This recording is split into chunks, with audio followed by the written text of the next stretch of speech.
What's up everybody, Ted here, and today I have something a little different for you. I have something which I think I'm gonna call Story Saturday, in which I tell you funny, or chaotic, or scary, or downright disgusting stories of my life. I think we all during our life have some sort of story that we wish we didn't have to tell everybody over and over and over again, so instead of someone asking me what happened that one night in that one time with that one place, and me telling them the whole story, and then going on to the next person telling them the whole story, now I can just say, watch this video, the story's on there. And I hope this entertains you. So, without further ado, I have a story for you, and I think you're gonna like it. Some of these parts may be exaggerated, some parts might not. I assure you that none of the stories that I retell you are ever made up. These are real things that have happened to me. So, story time. It was my first day at Student Life Camp.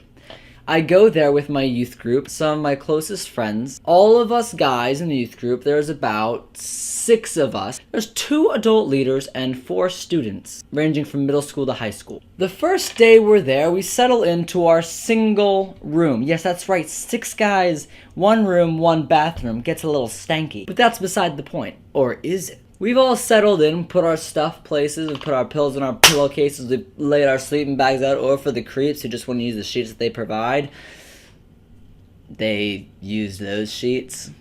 I'm more of a sleeping bag guy. We've all prepared. We spent the entire day, come back to the room, prepared, brushed our little teethies. Some of us have taken our showers. We've all had our post-bedtime poop, and we're getting ready to rest for the night. Now, for me, personally, before I go to sleep, I always have to do some sort of exercise, otherwise I'm not tired enough to go to sleep, and I stay up all night. So, when we're there, I thought, maybe I'll take a break from my normal routine and try something completely new. So, there's a bunk bed, boom, boom, boom, boom, right there in the room. I decide, it might be fun to do some, extreme sit-ups. So I put my legs on the top and I kind of lean back, my back down below.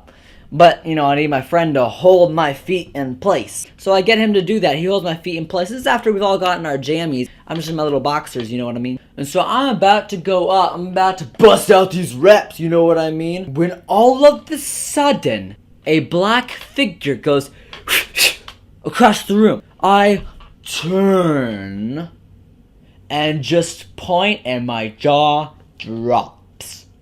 Something goes zooming across the room, and this kid Vinny just looks up and goes, "It's a birdie!" Hint, that ain't no bird.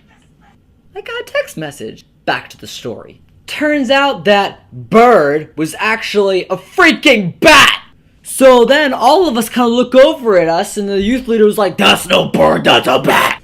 I'd like to say that we handled that situation like men, but in reality, we all started screaming like little girls. No, you know what? I'm not even ashamed to say, when you're in a tight space with a black winged creature of the night flying back and forth through your room, you have the right as a man to scream like a little girl. You do. So yeah, anyway, back to the situation.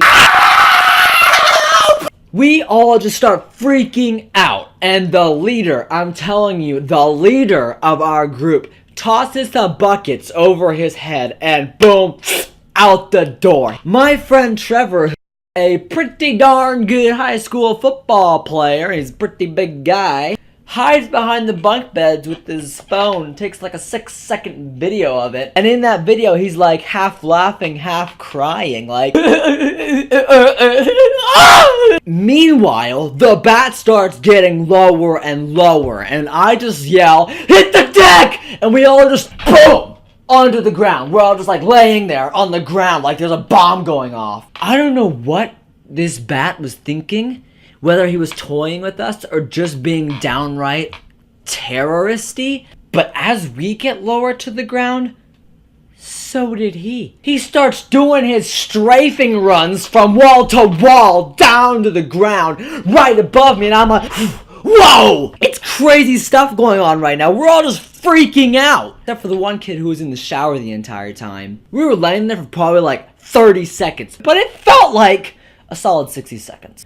And then I was like, alright, someone's gotta do something. We can't all just scream here like little girls. Except I said that in my mind. And I'm laying there, I'm like, alright. Big Ted's up to bat. So I get up. I start playing my own theme music. Not in my head. I audibly do my own Mission Impossible theme. Dun, dun, dun, dun, dun, dun. If you're asking, why would you do that? I'll tell you. Theme music in any situation makes that situation way more cooler than it is. So I go, dun, dun, dun, dun, and I roll over the bunk bed.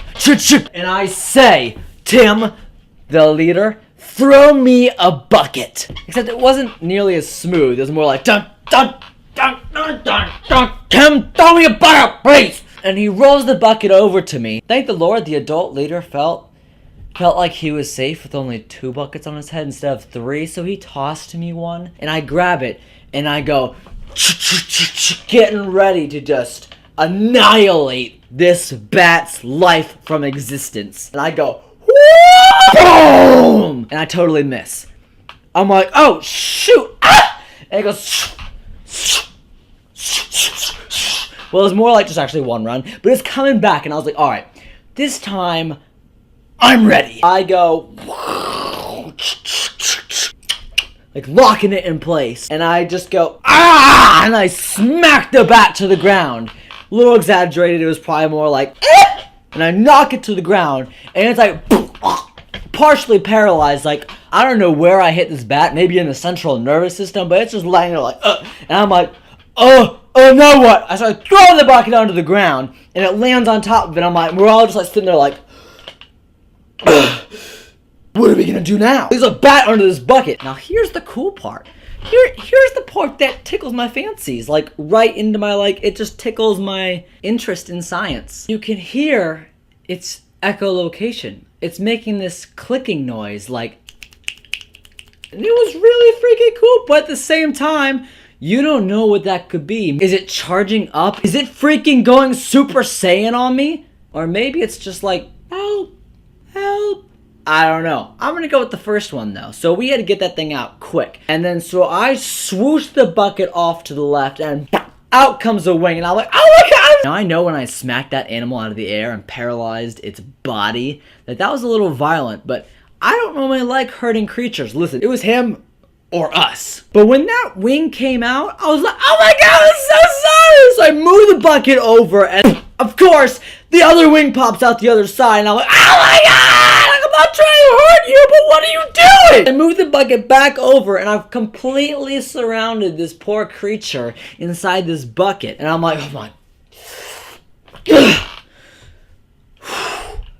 Now what do we do? So we slowly but surely move this bucket off. And now we get to the door frame. Now, the structure that we were in was more of like a motel structure.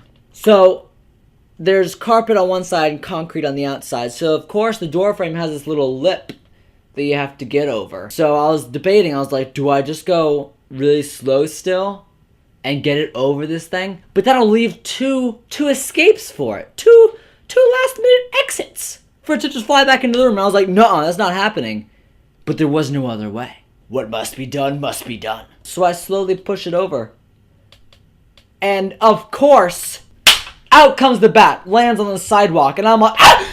Ah! And I flick the bucket out of my hands, and boom, it lands right back on the bat, and we're all like, that was a close one. Then we lift the bucket as it's outside now, away from the room. And I don't know what happened to this bat, but I swear it either fell asleep, became one with nature, or just didn't give a flying fart anymore. But it just yawned and flapped its majestic dark wings and flew off.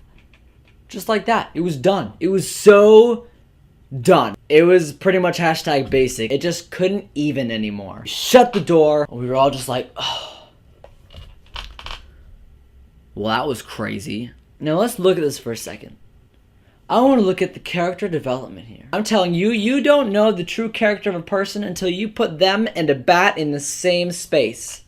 Leaders become people who put buckets on their heads and run out the door. Those once seen as low, cowardly fools that were once there on the ground screaming because there was a bat about this size in the room. Stand tall. Play their own theme music. Go forth and capture the beast, becoming the hero. That was me if you didn't know. And that is the story of the bat. Now, I don't want to say that because I took out that bat that I'd be able to take on Batman, but let's be honest. You get me the bucket, I'll take on the Caped Crusader. I hope you liked the story. If you did, don't forget to thumbs up, comment. I'd like to know if you actually like this or if you are more of the kind of person that would be like, stop, don't ever do that again. And of course, if you want to see more, don't forget to press the subscribe button. And as always, have a nice day.